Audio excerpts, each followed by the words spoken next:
Hi CMA companions, this is Tripti Gulsresh. Welcome back to Tripti Talks. इससे पहले वाली video में हमने देखा था ग्रुप 1 की subject wise strategy and important chapters and इस वाली वीडियो में हम देखने वाले हैं ग्रुप 2 की subject wise strategy and important chapters. तो चलो स्टार्ट करते हैं। So your very first subject is corporate accounting and auditing. ठीक है, तो चलो पहले कॉर्पोरेट अकाउंटिंग की बात कर लेते हैं।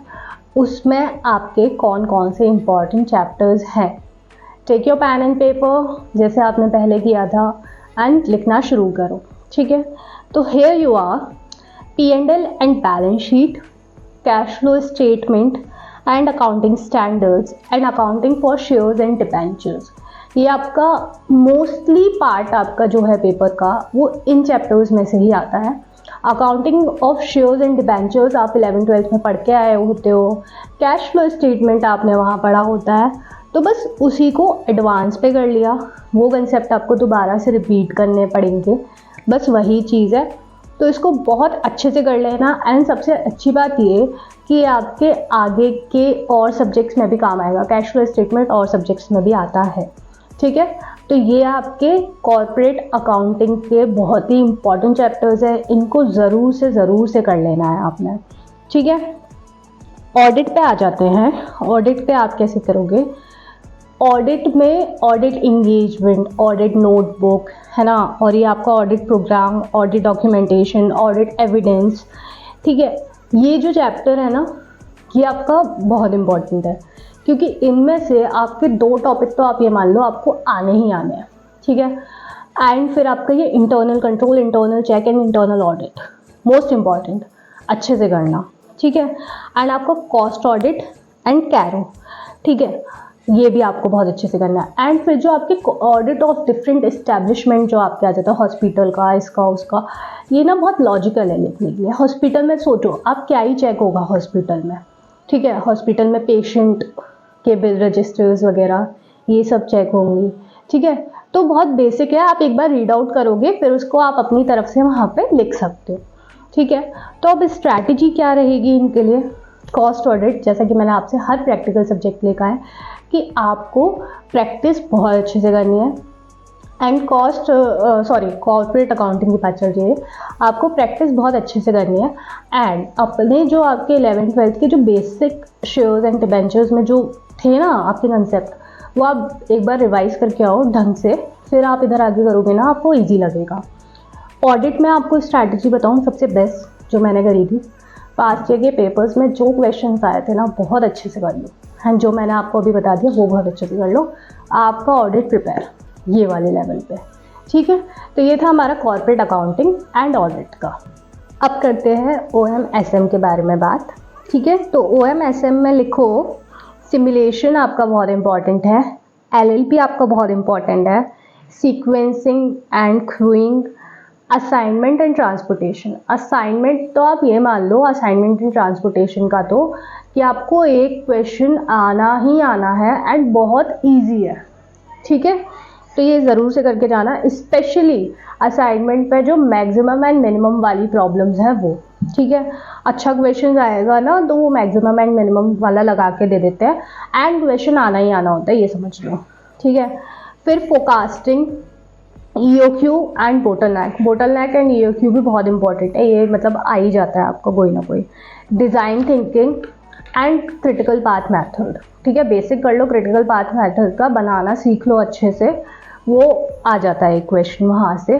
तो आप इतना कर लोगे ना OM में बहुत है, मतलब अच्छे से अच्छे नंबर आ जाएंगे आपके। ठीक है, एक चीज़ और मैं आपको रिपीट कर दूँ फिर से, पहली वाली वीडियो में मैंने करी थी, ये इम्पॉर्टेंट चैप्टर्स हैं। ठीक है, ये आपको करने ही करने हैं एंड पहले कर लेना है, अच्छे से कर लेना है। बट इसका मतलब ये नहीं है कि सिर्फ आप इनको ही करके जाओगे, अदर चैप्टर्स को छोड़ दोगे। ठीक है, वो भी आपको पढ़ लेने हैं या पढ़ने ही हैं वो तो। ठीक है, ये नहीं है कि मैंने बस इतना बता दिया तो हो गया। ठीक है, चलो SM की बात करते हैं। SM में आपका digital strategy, marketing strategy, portfolio analysis and matrix organisation structuring. ठीक है, ये आपका SM में इम्पॉर्टेंट है, तो आपको ये SM में बहुत अच्छे से कर लेना है। तो OM आपका ऐसा हो गया। देखो SM में ना एक चीज़ कर लो कि जो भी आप टॉपिक कर रहे हो ना उसके शॉर्ट नोट्स बना लो, एक पतली सी कॉपी बनाओ सिर्फ SM के लिए एंड हर टॉपिक का शॉर्ट नोट बना लो, तो इससे आपको SM रिवाइज करने में बहुत ईजी रहेगी। ठीक है, तो SM में आप ऐसे कर सकते हो। एंड आपका OM में आपकी प्रैक्टिस अच्छे से करो एंड हो सके तो देखो हर किसी का ना एक मेथड है, मतलब SM में ना OM में आप कोई भी क्वेश्चन कोई भी टॉपिक ले लो, उसका एक फिक्स परफॉर्मा है कि ये स्टेप ये स्टेप ये स्टेप ये स्टेप, बस इतना।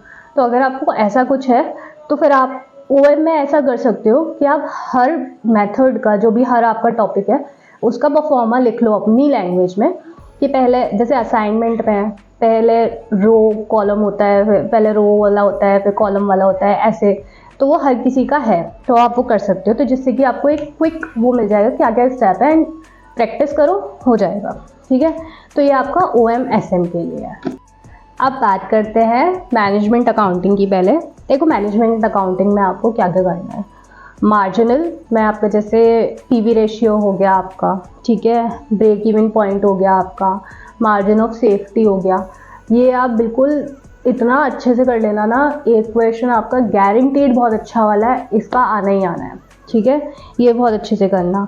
एक्टिविटी बेस्ड कॉस्टिंग आपका हो गया, वो आपको बहुत अच्छे से करना है। स्टैंडर्ड कॉस्टिंग ग्रुप 1 में भी आता है, वहाँ पे labour variance material variance and यहाँ पे भी आता है। ठीक है, तो ये बहुत इंपॉर्टेंट टॉपिक है। Forecasting, budgeting and budgetary control आपका, एंड ट्रांसफर प्राइसिंग का भी आपको एक क्वेश्चन पक्का से देखने को मिलता है। तो मार्जिनल अकाउंटिंग में आपका ये इंपॉर्टेंट है। अच्छा, इनके लिए मैंने क्या किया हुआ था, मैंने ना मार्जिनल अकाउंटिंग में जितने भी टॉपिक्स हैं ना उनके जिनके भी फॉर्मूले हैं मैंने सबके फॉर्मूले लिखे हुए थे, सबके। ठीक है, तो और ये मेरे पे पूरा एक मतलब एक 2-4 पेज का एक कह सकते हो मेरे पास था कि जिसमें मेरे सारे फॉर्मूले थे एंड मैंने उनको लगा रखा था, तो मैं उनको और ना मतलब ऑल्टरनेट डेज में उनको रिवाइज करती रहती थी, तो वो आपके लिए बहुत हेल्पफुल हो सकता है कि आप मार्जिनल अकाउंटिंग में जितने भी फॉर्मूलेज हैं उनको आप एक जगह लिख लो एंड उनको करते रहो एंड प्रैक्टिस करो। पहले भी बोला है प्रैक्टिकल सब्जेक्ट में प्रैक्टिस के बिना कुछ भी नहीं है, आप जितने क्वेश्चन प्रैक्टिस करोगे उतना अच्छा आपके लिए हो जाएगा वो सब्जेक्ट। ठीक है, तो मार्जिनल अकाउंटिंग में बस इतना ही है।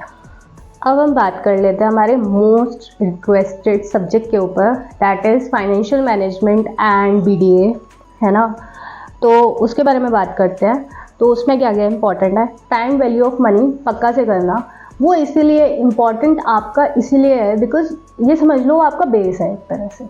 ठीक है, उसके बिना आप आगे फाइनेंशियल मैनेजमेंट कर ही नहीं सकते एंड वो आपको इसलिए भी सीखना है क्योंकि आपका फाइनल लेवल पे एक सब्जेक्ट है SFM करके, वहाँ आपको वो बहुत काम आने वाला है। तो एक तरह से ये समझ लो बिल्कुल आपके लिए इस सब्जेक्ट की वो नर्सरी KG और UKG टाइप है कि आपको वो चैप्टर करना ही करना है। तो टाइम वैल्यू ऑफ मनी करना, टूल्स फॉर फाइनेंशियल एनालिसिस में करना, fund flow statement, cash flow statement, देखा कैश फ्लो स्टेटमेंट यहाँ भी आ गया, एंड रेशियो एनालिसिस। ठीक है, रेशियो एनालिसिस भी चलो कर लेना, अभी आगे बताऊंगी इसके बारे में एक बात। Sources of finance and COC, cost of capital, most important, अच्छे से करके जाना। कैपिटल बजटिंग, ठीक है, वर्किंग कैपिटल मैनेजमेंट, ठीक है, leverage analysis and EBIT and dividend decision. EBIT leverage analysis का एक क्वेश्चन पक्का बिल्कुल पक्का आता है। ठीक है, तो ये करके जाना। एंड BDA में आपका पूरे कर लेना ऑलमोस्ट, ठीक है, थ्योरी सही है, आपको ऑलमोस्ट पूरा कर लेना है वो। ठीक है, BDA अपना पूरा करना। और क्या कहते हैं इसकी अगर स्ट्रैटेजी बताऊँ अगर मैं आपको FM की, देखो रेशियो एनालिसिस वगैरह के तो आप फॉर्मूले लिखना है एक जगह। ठीक है, एंड इसको भी आप बस प्रैक्टिस करो, बहुत अच्छे से प्रैक्टिस करो। ये सब्जेक्ट आपका बहुत इंपॉर्टेंट है बिकॉज अगर इसकी आपने एक अच्छी फाउंडेशन बना ली ना तो आप फाइनल लेवल पे SFM में आपको बहुत हेल्प करेगा ये। ठीक है, एंड ये SFM में ही आगे सब है, ये जितने भी चैप्टर्स मैंने अभी आपसे बोले ना सब है SFM में। ये fund flow statement, cash flow statement वगैरह तो नहीं, कैपिटल बजटिंग हो गया आपका, ये सब आता ही है। तो मतलब इस कुल मिला के बात इतनी सी है कि फाइनेंशियल मैनेजमेंट आप बहुत अच्छे से प्रैक्टिस करो, इसमें जो आपके बेसिक कंसेप्ट्स हैं उन पे बहुत अच्छे से काम करो एंड इन चैप्टर्स को पढ़ लो, आपका बहुत अच्छा हो जाएगा। ठीक है, तो फाइनेंशियल मैनेजमेंट एंड BDA में ये है। तो मैंने आपको सारे सब्जेक्ट की स्ट्रैटेजी बता दी है। ग्रुप 1 का भी हो गया आपका इंपॉर्टेंट चैप्टर्स एंड ग्रुप 2 के भी इंपॉर्टेंट चैप्टर्स हो गए। तो आप किसका इंतज़ार कर रहे हो, पढ़ाई करना स्टार्ट करो। एंड बस आज की वीडियो के लिए इतना ही। एंड ठीक है, मिलते हैं नेक्स्ट वीडियो में। टिल देन बाय, ध्यान रखना।